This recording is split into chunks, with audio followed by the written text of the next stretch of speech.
Okey, sekarang ni kita nak buat shift register tanpa perlu tekan lah. Kita guna timer je Kita guna timer, maka tak perlu lagi tekan. Tekan sekali je. Okey, saya tekan sekali. Maka saya dah tak perlu tekan lagi dah. Dia akan naik. Dan oleh sebab saya guna shift register, saya buat dia ulang balik. Okey, dia turun balik.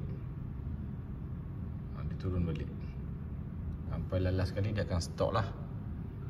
Kita guna address 2008. Okey, so ni basicnya. Kalau saya edit lah tak silap saya edit dia, Ctrl E. Saya nak tukar ni 200, tukar ni 200.04. Tunjuk yang basic lah. Okey, yang ni pula kita tak nak pakai yang bawah ni. So sebelum ni kita hantar dulu Ctrl Shift E. Okay, yang ni kita buang bawah ni, Ctrl E. Okay, kita delete. Okay, yang ni pun kita delete. Okay, dan kemudian Ctrl Shift E untuk yang bawah ni kita buang juga. Ctrl E. Ni online edit So yang ni kita boleh delete. Yang ni kita boleh delete. Ctrl Shift E. Dan yang bawah ni kalau kita delete dia, Ctrl E.